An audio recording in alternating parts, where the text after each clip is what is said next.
Assalamualaikum warahmatullahi wabarakatuh.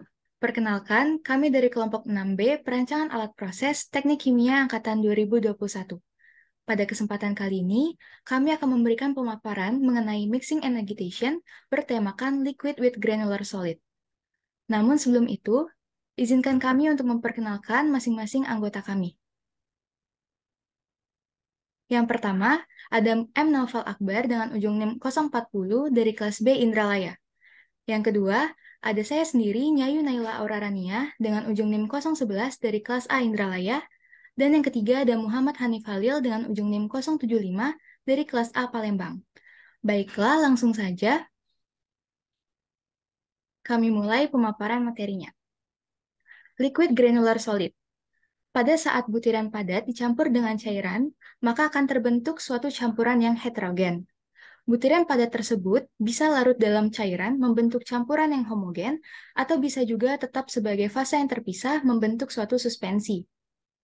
Pada suspensi, partikel padat butiran terbesar tersebar di seluruh cairan dan tidak mengendap karena gravitasi.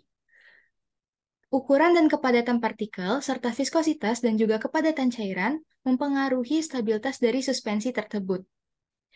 Pada partikel padat butiran relatif kecil dan memiliki kepadatan yang rendah, maka partikel tersebut akan lebih mudah untuk tersuspensi di dalam cairan. Tetapi apabila partikelnya besar dan berat, maka partikel tersebut dapat mengendap dengan cepat dan mengarah pada pembentukan endapan di dasar wadah. Beberapa contoh dari suspensi termasuk air berlumpur, pasir dalam air, dan darah. Masing-masing contoh yang saya sebutkan tadi berupa partikel padat granular yang tersebar di seluruh cairan dan tidak membentuk campuran yang homogen.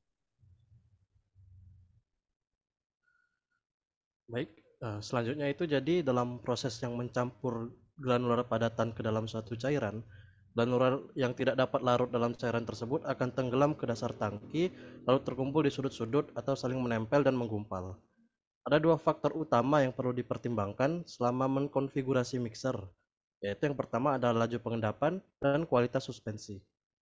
Mengenai laju pengendapan, saat mengukur mixer untuk aplikasi yang membutuhkan suspensi padatan, kita perlu menghitung laju pengendapan partikel.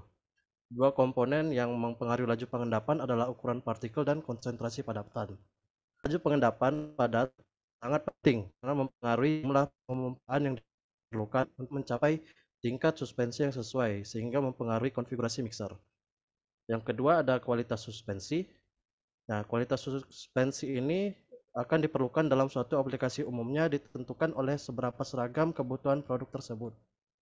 Kualitas suspensi dicapai dengan menggunakan tingkat pemompaan yang diperlukan. Semakin tinggi pemompaan, semakin tinggi intensitas pengadukan, yang biasanya dikategorikan ringan, sedang, dan kuat. Saat level pemompaan meningkat, demikian pula level keseragamannya. Oke, selanjutnya. Jadi suspensi padatan pada proses mixing itu memiliki tiga bentuk umum. Yang pertama ada on-bottom motion, lalu off-bottom suspension, dan uniform suspension. Untuk on-bottom motion ini terjadi ketika hanya sebagian padatan yang tersuspensi di bagian atas, dan semua padatan lain berada di bagian bawah, berkumpul, dan bergerak dalam satu gumpalan. Tipe suspensi ini masih dapat diterima untuk keperluan pengaplikasian alat dengan skala volume yang besar, seperti mineral processing dan juga wastewater treatment. Lalu suspensi off bottom terjadi ketika tidak ada lagi padatan tersuspensi yang adanya di dasar dari bejana. Yang membedakan tipe suspensi ini dengan suspensi on bottom motion adalah semua partikel pada suspensi sudah terangkat ke atas semua, tidak menyisakan partikel tersuspensi yang berkumpul di bagian dasar. Dan yang terakhir ada uniform suspension, yang tidak seperti namanya, suspensi ini tidak semuanya seragam di seluruh tempatnya, melainkan derajat suspensinya itu yang hampir seragam, baik itu secara horizontal maupun vertikal. Nah, ini ada tiga ilustrasi suspensi padatan yang tadi dijelaskan. Di sisi kiri ada on bottom motion. Di sini terlihat di bagian bawah bejana terdapat padatan yang bergumpal dan mengumpul. Sedangkan di sisi tengah ada off bottom suspension. Sudah tidak ada lagi padatan tersuspensi yang berada di bagian bawah bejana. dan uniform suspension di bagian kanan itu terlihat sudah derajat kebebasannya sudah hampir sama di bagian vertikal maupun horizontalnya.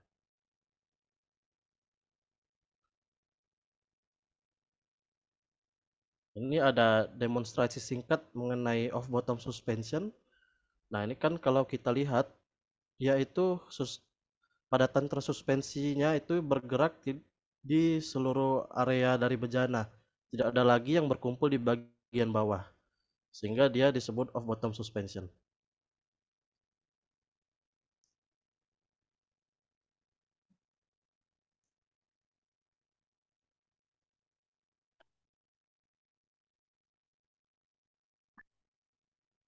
Baik, masuk ke perhitungan alat mixing liquid with granular solid, yaitu pada kasus ini bahan yang digunakan yaitu liquidnya sebagai air dan granular solidnya adalah silika sand. Pada soal ini yaitu menjelaskan tentang suspensi uniform atau suspensi yang kompleks. A stirred vessel 4 feet in diameter and 6 feet working depth was used to mix 200 mesh of silica sand in water at 80 Fahrenheit. The solids have a specific gravity of 2.65 and sand is 20% solids by weight. The impeller is a 6-blade turbine 1.5 feet in diameter, which is mounted 2 feet above the vessel floor. The question is, what is the speed of the critical stirrer and how much power is required for the complete suspension? Baik diketahui pada di soal, yaitu ada diameter bejana 4 feet atau sekitar 1,2 meter. Kedalaman bekerjanya yaitu T 6 feet yaitu 1,8 meter. Lalu spesifik gravity 2,65, besar materialnya 20%, diameter impeller 1,5 feet atau 0,45 meter, dan jarak impeller dari dasar bejana atau dilambangkan dengan H yaitu 2 feet atau sekitar 0,6 meter.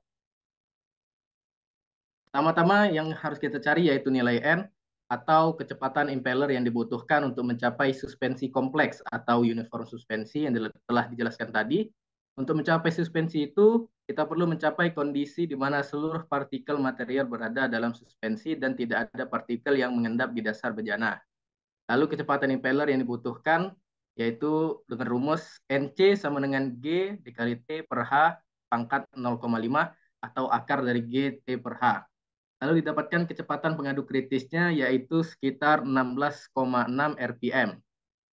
Lalu yang ditanya yang kedua yaitu daya yang dibutuhkan untuk suspensi lengkap dapat dihitung dengan rumus P sama dengan 0,08 rho dikali D per J pangkat 5 dikali NC pangkat 3. Di mana P adalah daya yang dibutuhkan dalam unit horsepower, rho adalah berat jenis material atau tadi specific gravity, D adalah diameter impeller dalam feet, J adalah jumlah blade impeller, dan NC adalah kecepatan impeller yang telah kita cari tadi.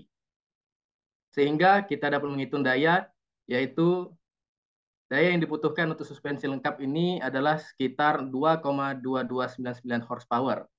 Untuk rumus ini didapatkan dari Unit Operations Chemical Engineering yang dibuat oleh McKim.